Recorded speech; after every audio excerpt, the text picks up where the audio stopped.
Hi, everyone. Judge Andrew Napolitano here with Judging Freedom. Today is Thursday, March 24, 2023. It's about 5 minutes after 11 in the morning here on the East Coast of the United States. Scott Ritter joins us today. Scott, as always, a pleasure.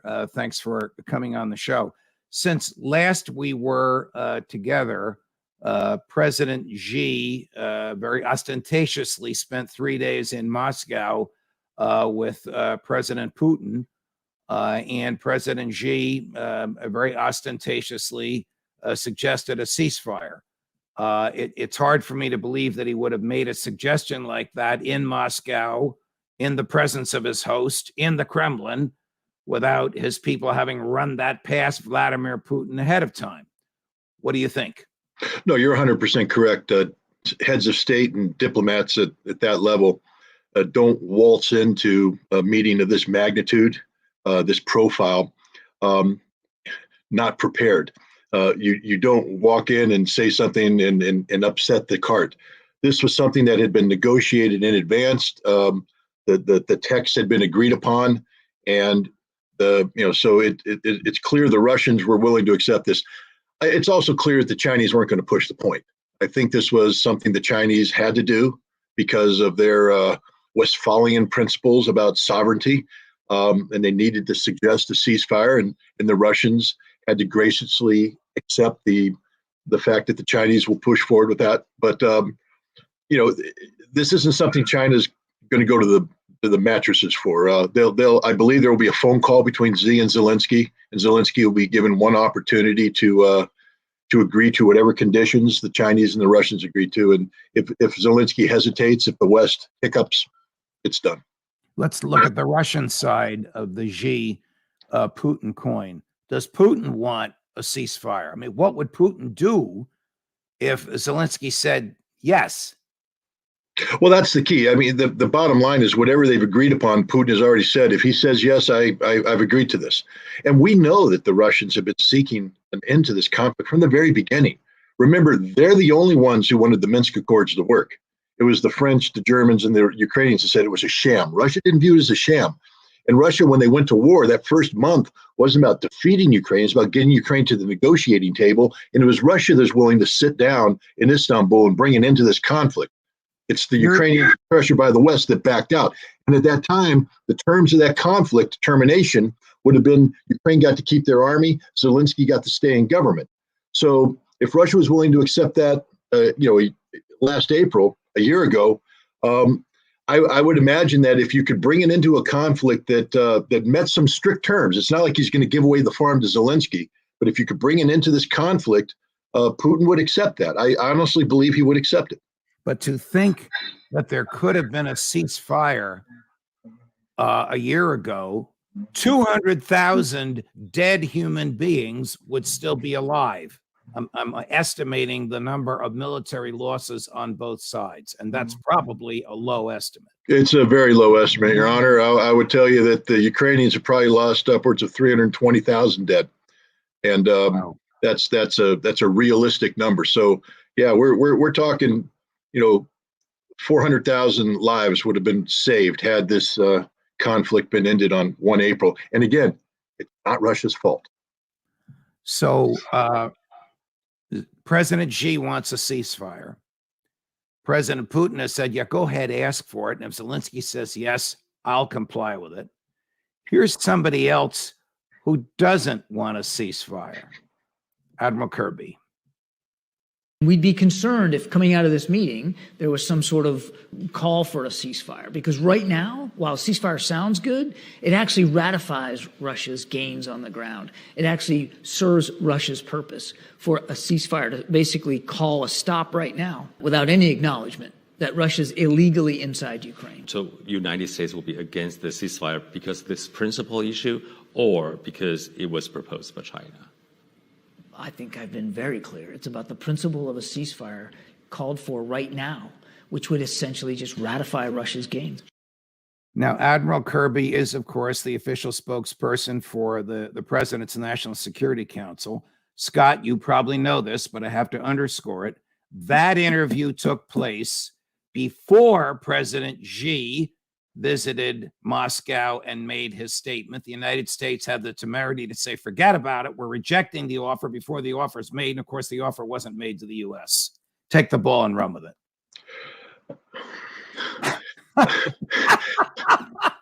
But you can't make this up.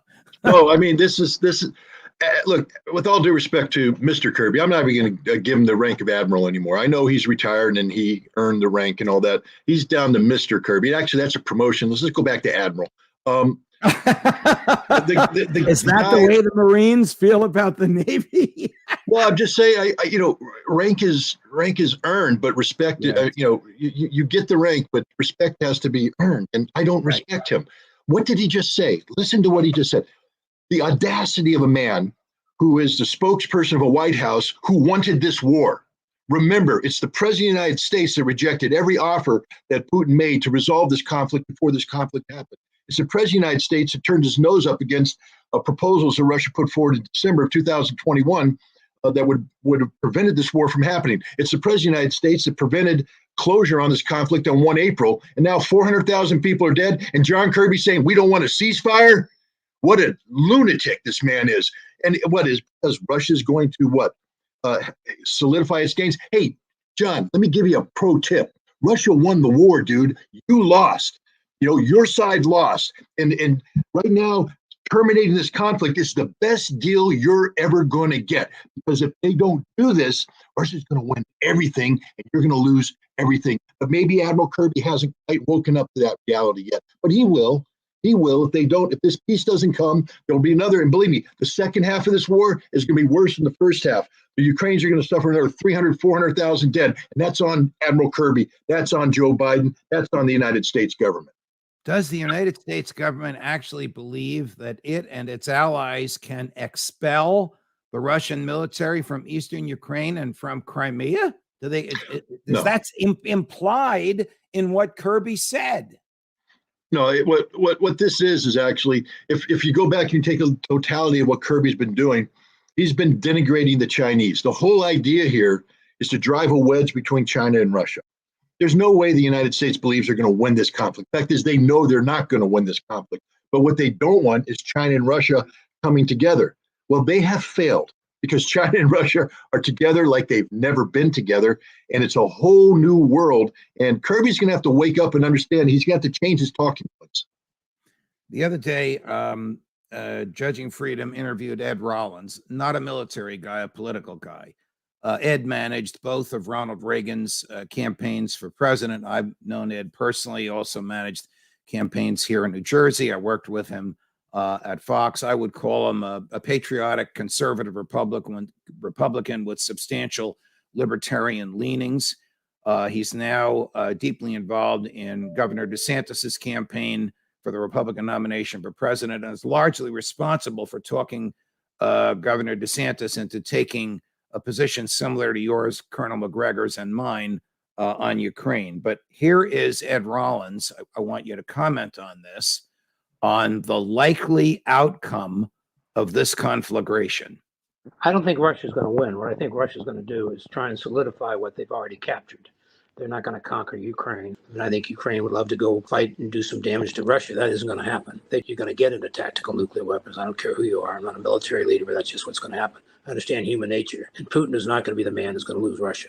And he now thinks Russia includes the provinces that they've already taken. And it'll go on for another year with a lot more bloodshed and a lot more resources. Ukraine doesn't have the resources. I think China will give Russia the resources that they need. And the other allies, Iran and the others that are dangerous allies to us, will all unify around Russia.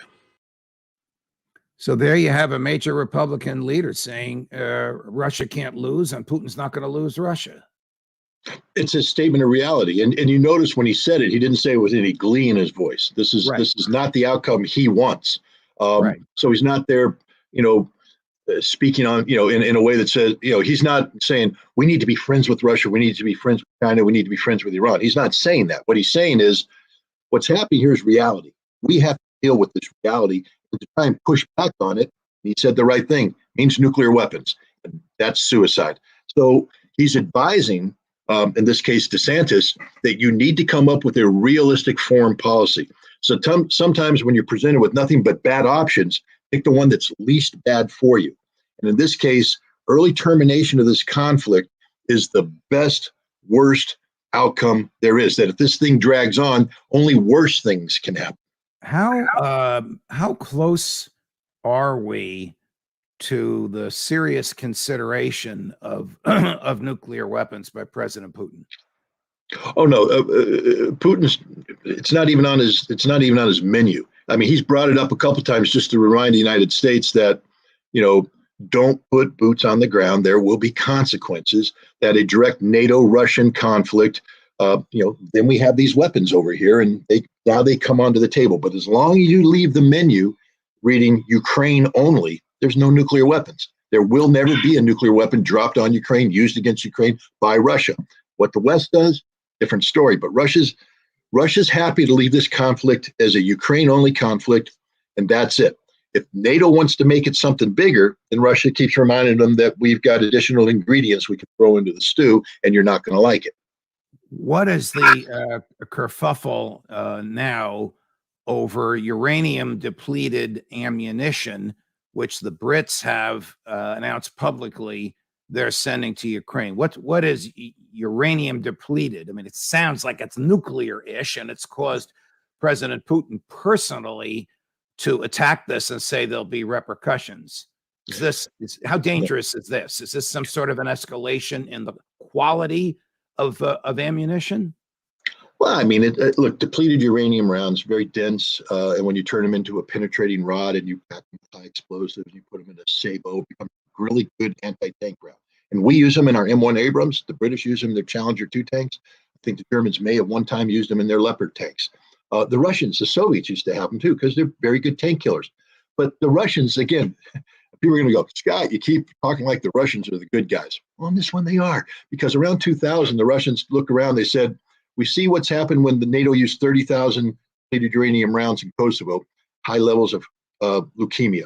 People are starting to get cancer because they've been exposed to the depleted uranium. We see what happened in Iraq, where kids are deformed, thousands of kids are deformed. So the Russians banned depleted uranium. They said, we will no longer make depleted uranium rounds because we understand it is poison to our troops, to the civilians, to the soil. And they're 100% correct. The United States and Great Britain, they suppress this data and they say, there's nothing wrong with this. Now, what the Russians said is, you guys can have it. Don't introduce it in Ukraine. We don't want that poison on Slavic soil. We don't want that poison infecting our troops, the Ukrainian people, anybody. Keep it out of here. And now what the British have done with their 14, I think they've upped it to 28 Challenger 2 tanks, is they said they're coming in equipped with depleted uranium anti-tank rounds. Is this going to be a game changer on the battlefield? No, all it means is that the poor Ukrainian soldiers who are in a tank now with depleted uranium rounds are going to die because as soon as those 28 tanks show up, the Russians will kill all 28 of them, and all the depleted uranium rounds in there will burn up with the tank. One or two may be fired, but that's it. But it's a total disrespect for the Russians, a total disregard for what they've said is an environmental issue. And the Russians are just putting the market down. Is Putin going to escalate nuclear? No. He's just saying, we're angry here, and there will be ramifications, because if they do fire those rounds and civilians become infected, Russia will have a case to say, it's on you guys. You're the one who brought that poison into this conflict. All right. So are you telling me that under President Clinton, the United States used these weapons in Bosnia, knowing that it would cause leukemia even to the people they were trying to defend? Absolutely, because in the Gulf War, this issue was raised. In the Gulf War, we had force-on-force issues where M1 Abrams fired depleted uranium rounds into an M1 Abrams with depleted uranium armor. And when those hit, it vaporized, it got into the bloodstream of our veterans, and our veterans are very sick, and they pass it on to their wives, and they have deformed children. This is fact. Now, the VA isn't allowed to say this because the United States, the second we say that depleted uranium is a poison, infects people, then we're in trouble for continuing to use it. So we've been suppressing this data forever, but we use it in Bosnia knowing this, but then we turned around and used it in Fallujah in 2004. And this is under George W. Bush, and we have condemned tens of thousands of Iraqi children to deaths where, they're born horrifically deformed. Their mothers get cancer, the fathers get cancer, people get cancer. We know this is the case, but we don't want to talk about it because it's a matter of money. It's cheaper to make this round than it is to use a tungsten penetrator. Is the U.S. supplying these leukemia-causing rounds to the Ukrainians, or is it just the Brits? So far, just the British. United States, the Pentagon has come out and said that we will not be providing depleted uranium rounds but now that the Brits have to the Ukrainians, but now that the Brits have broken this, you have people in the Pentagon saying, well, we're going to reconsider this now, because it's not just the M1A1 Abrams tank that uses this. DU rounds, depleted uranium rounds, can be used on the 25 millimeter Bushmasters. That'll be on the Stryker vehicles, on the Bradleys. And so, there's a lot of DU that can be out there. And if we start providing it, we are going to be poisoning Ukraine. There's no doubt about it. Here's another clip from the interview with Ed Rollins, in which he basically says, this is not our fight. There are 30 nations in NATO. Russia is not on our border. Ukraine is not on our border. There's a humanitarian effort that you always want to go in and see some bullying stopped. But we're the only ones in there. We're the only ones paying the price. And every time another country puts weapons in, we have to go replace those weapons. And I think the American public now sees a lot more priorities and doesn't see an end game here. As long as Putin is there, Putin's going to stay in this war as long as possible. He doesn't care how many men it takes to wipe out.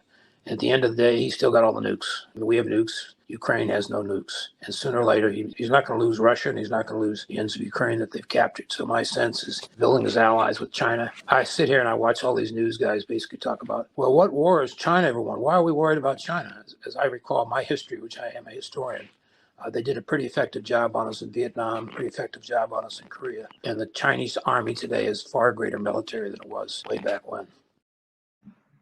Chinese military greater and stronger than the American?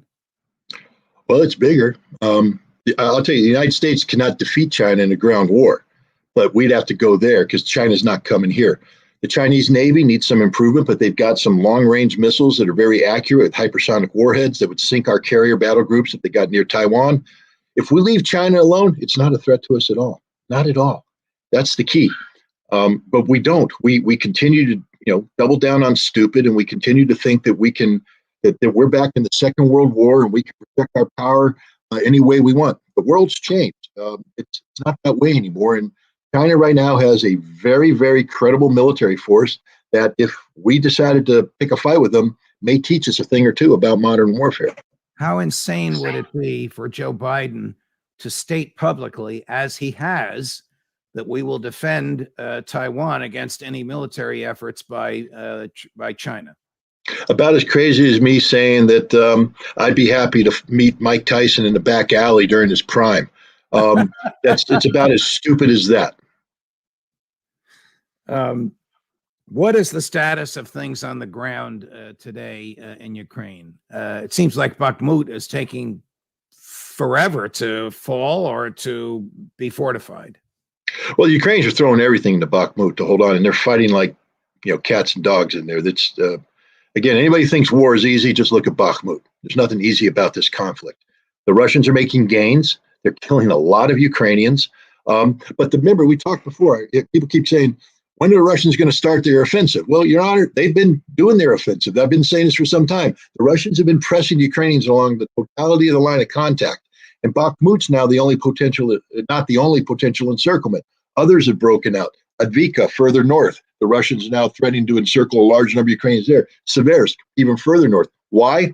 Because Ukraine's putting everything into the Bakhmut fight, which means they're thinning out their ranks. And as they thin out their ranks, the Russians are taking advantage of it. What we're seeing here is the beginning of the collapse of the Ukrainian defense, the lack of cohesion, the lack of reserves. Now, the Ukrainians appear to be holding on to some of these reserves, the ones with the Leopard tanks, as they come in. They're not committing them to battle in hopes that they can launch some sort of counteroffensive. But the key to this counteroffensive isn't just these troops, but it's artillery. And the Ukrainians, in order to do this battle in Bakhmut and elsewhere, are using up all of their artillery ammunition. And the United States and everybody's saying, whoa, slow down, guys. We don't have any left to give you. And once you use this, there won't be anything left for this counterattack you're planning. But it doesn't matter, because if the Ukrainians stop using this artillery in Bakhmut, Bakhmut falls. The front collapses, and it doesn't matter. So they're literally stuck between a rock and a hard place. There's no good option for the Ukrainians. It's called losing the war. I want to go back to China for a minute. Military leader whom you have criticized, and a lot of us share that criticism, General Petraeus, sat down with a comedian, longtime friend of mine, Jon Stewart. You tell me who is the more rational of the two in this clip. The security challenges that face us right now are more complex and actually greater than any that we have faced actually during the post-Cold War era. It's just hard to see the evidence of a learning curve manifest. It still feels like our foreign policy is everything, everywhere, all at once. Well, I think the argument there is going to be that, look, if we don't do it, someone else will. If you think of us as the guy in the circus who puts a plate on the stick and gets it spinning, the biggest plate, I think bigger than all the others together, is China. It's the U.S. relationship with China, the U.S. with our allies and partners. They help us keep some of these plates spinning. But then you have still North Korea with its nuclear program. But perhaps maybe the issue is Russia, we're not going to solve. And maybe it's American okay. Just understanding. Keep the plate spinning. Can you understand what the general was talking about? Well, get that America's a joke. We're a circus. We're a three-winged circus. Look, this is the man, with all due respect to General Petraeus, this is the man who sat before Congress for many, many years and lied through his teeth about Afghanistan and Iraq. He lied. He's a liar. I'm not getting into any of the other stuff. I'm just saying that this is a man, when he wore the uniform, sat before the Congress of the United States and straight up lied about how we were winning, how we could win, just giving more troops, we can do it. He's a man who is about perpetuating conflict. And that's what he was saying there. It doesn't matter. We just got to keep the plate spinning. We got to keep conflict going because that's what keeps him in business. Well, General, the paycheck isn't being paid by you. It's being paid by the people who are dying. And right now, keeping that little plate spinning for General Petraeus to be entertained in this three-week circuit is costing hundreds of thousands of Ukrainian lives. I hope the Ukrainian people were listening to this, and I hope someday Petraeus is walking down the street and he gets confronted by the widows of all the soldiers who died, and they hold him to account. Scott Ritter, always a pleasure, my dear friend. Thank you so much for joining us. Thanks for having me. Please remember, if you like this, like and subscribe and tell your friends about this great interview we just had. Judge Napolitano for Judging Freedom.